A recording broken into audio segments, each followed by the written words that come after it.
Good morning. No one asked me to do this. I just thought it would be fun. Do you want to see what these do? Wait. Oh. I can make them just go on normal, I think. No? There we go. I think they're very cute, to be honest. I am working again today. I'm filming a baking ad. I thought I would dress like this for it. Is it spilling?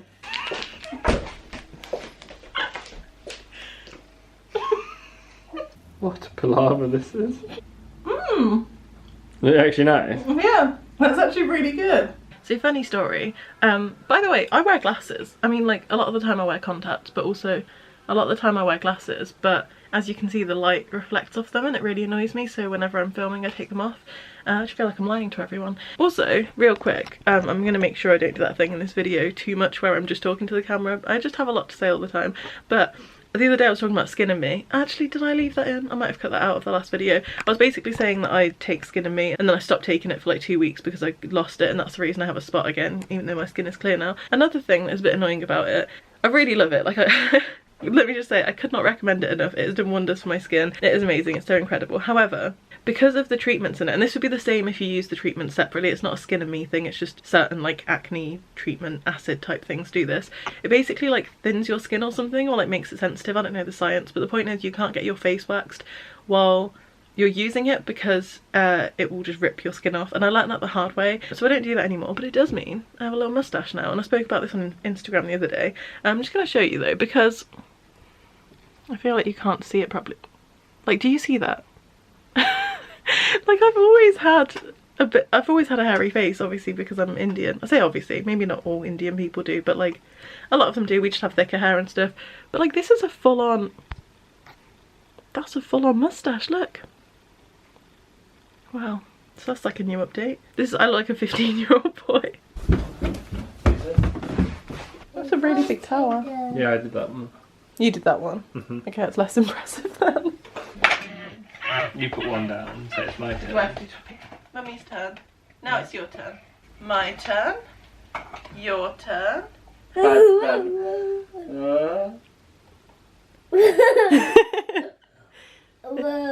Should we do one more? One more. Can you put, oh, I'll hold it. You put one more on top.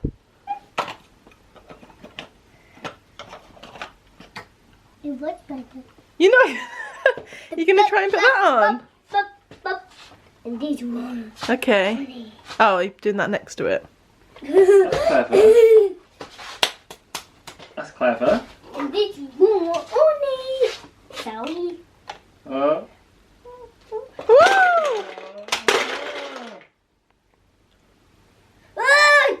These are my current glasses. Oh, you can't really see because the light's like reflecting those.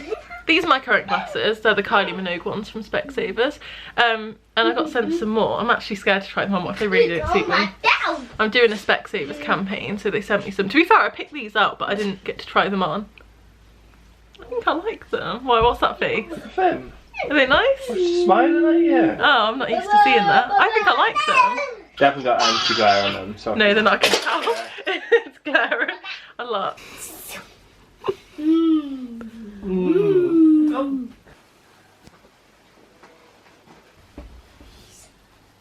Okay, I am pro mask, but I'm not pro whatever this is. I hate this.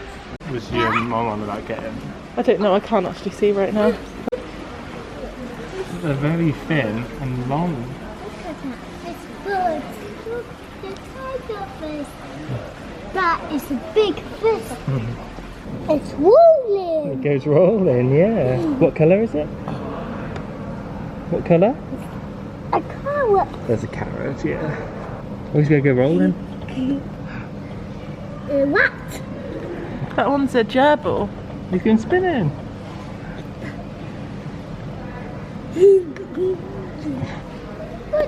Drink in the water. Yeah. Is that wonky? Okay. I feel like I cut yesterday's segment off kind of abruptly. It was basically just because we got back from our walk and our pets at home trip at like 5 o'clock, and basically today we have Remy's second paediatrician appointment. So we had the first one in April, and now 9 months later we're finally having the second one, and we just had some forms to go over. We purposely left them to the last minute so that we could fill them up as like up to date as possible, because Remy is changing so much. Like pretty much every few weeks he's going through like a different phase. They did say at the last appointment that this one they would begin the diagnosis process, like start his autism assessment. I'm really nervous. I'm wearing the dress I wore the other day, the one I wore when I dressed as a deer, because it's very like modest. I feel like I have to put on a bit of a performance when I go and meet like important people, when I have to be like such a mum.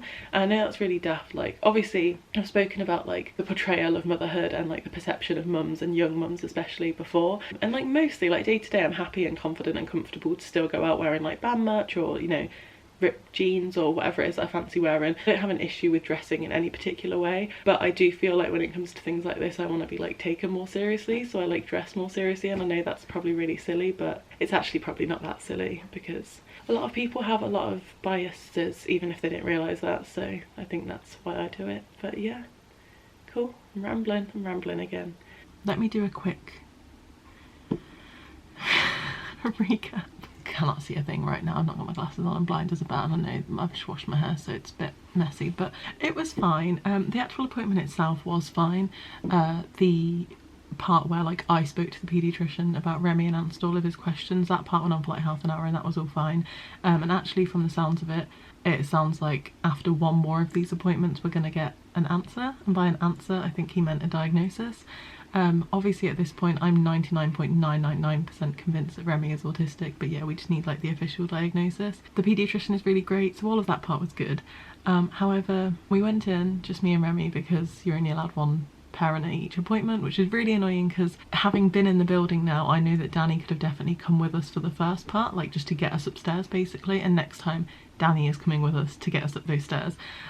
So we went halfway up the stairs, like the first like 5 or 6 stairs, and Remy was fine, and then he just didn't want to go any further, and he just sat on the floor, and he just didn't want to go. He wouldn't stand up. I couldn't pick him up because Remy, he's heavy, he's like over 3 stone anyway, but also when you try and pick him up and he doesn't want to be picked up, he will just like lie down, fall on the floor, make himself as heavy as possible, like wriggle around. Like it is impossible unless you're a very, very strong person.